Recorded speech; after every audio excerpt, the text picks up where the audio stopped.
সবাইকে স্বাগত। যে যেখান থেকে আমার এই ভিডিও দেখছেন সবার জন্য আন্তরিক সম্মান, শ্রদ্ধা এবং শুভকামনা। সিভিক ভলেন্টিয়ার সঞ্জয় রায় আরজিকর কাণ্ডে ধৃত।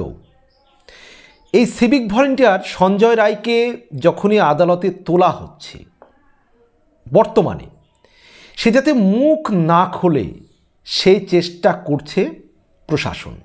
কেন? সিভিক ভলেন্টিয়ার সঞ্জয় রায় মুখ খুললে কাদের এত ভয়, কাদের এত সমস্যা? কারণ সঞ্জয় রায় এর আগে জানিয়েছে যে তাকে মুখ বন্ধ রাখতে বলা হয়েছে, ধৃত সিভিক ভলেন্টিয়ার।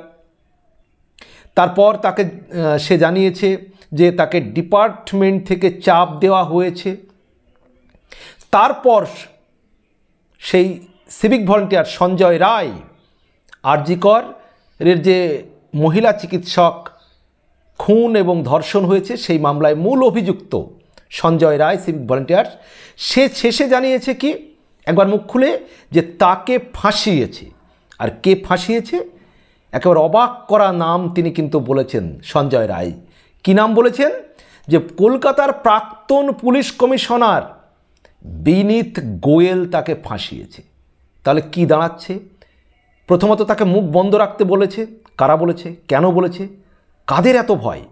দ্বিতীয়ত ডিপার্টমেন্ট থেকে চাপ দেওয়া হচ্ছে। কোন ডিপার্টমেন্ট থেকে তাকে চাপ দেওয়া হচ্ছে? এগুলো তদন্ত করে দেখা উচিত। শেষে তিনি চিৎকার করে বলেছেন তাকে ফাঁসিয়েছে কলকাতার প্রাক্তন পুলিশ কমিশনার বিনীত গোয়েল। এখন তাকে আদালতে আনা হচ্ছে একেবারে কাঁচ দিয়ে ঘেরা গাড়ি, মানে বাইরে লোহার গেট থাকলেও ছোট ছোট, কিন্তু ভিতরে একবার টোটাল কালো কাঁচ দিয়ে ঘেরা, যেন সে কথা না বলতে পারে। এমনকি সে হাত দিয়ে ইশারা করলে, মুখের ইশারা করলেও যেন না বোঝা যায়, সেইভাবে কাঁচ দিয়ে ঢেকে রাখা হচ্ছে। তাহলে প্রশ্ন উঠবে যে সিভিক ভলেন্টিয়ার সঞ্জয় রায়, সে যদি আদালত থেকে বেরোনোর পথে বা আদালতে ঢোকার পথে মুখ খোলে, তাহলে কাদের এত ভয়, কাদের এত সমস্যা? এর আগে এক সময় মনে আছে কুণাল ঘোষ, তাকে যখন আদালতে থেকে নিয়ে যাওয়া হতো প্রিজন ভ্যান, সেই প্রিজন ভ্যান থেকে চিৎকার করে তিনি কিছু কথা বলতেন, কারো কারো নাম করতেন, হাই প্রোফাইল কারো কারো নাম করতেন, যে এরাই জড়িত, সারদার এরা সুবিধাভোগী, এইভাবে চিৎকার করতেন কুণাল ঘোষ। তখন তার যে প্রিজন ভ্যানে থাবা মেরে পুলিশ সেই শব্দ যাতে কেউ শুনতে না পায় সেই চেষ্টা কিন্তু পুলিশ করেছে। কিন্তু এখন সিভিক ভলেন্টিয়ার সঞ্জয় রায়, সে যাতে মুখ খুলতে না পারে, তা নিয়ে এত ভয়, এত দুশ্চিন্তা কেন, কাদের? প্রশ্ন জাগছে, আরজিকর কাণ্ডের যে মামলার তদন্ত, সেটা সঠিক পথে যাচ্ছে তো? আরজিকর কাণ্ডে যে নির্যাতিতা, তার যে পরিবার, তার বাবা মা, অসহায় বাবা মা, শেষ পর্যন্ত সুবিচার পাবে তো?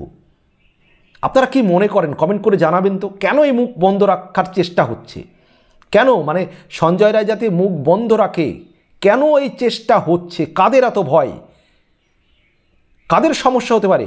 জানাবেন বন্ধুরা, আপনাদের কি মনে হচ্ছে কমেন্ট করে জানাবেন। এবং দ্বিতীয় প্রশ্ন আমার, এই যে আরজিকর কাণ্ডে যে নির্যাতিতা মহিলা চিকিৎসক, শেষমেশ তিনি সুবিচার পাবেন তো? নিরপেক্ষ তদন্ত হয়ে এই আরজিকর কাণ্ডের সঙ্গে এই মহিলা চিকিৎসককে খুন ধর্ষণের মামলায় আরও যারা যুক্ত যদি থেকে থাকেন, তাদের নাম সামনে আসবে তো? তাদের শাস্তি হবে তো? এটাও কিন্তু আমার প্রশ্ন।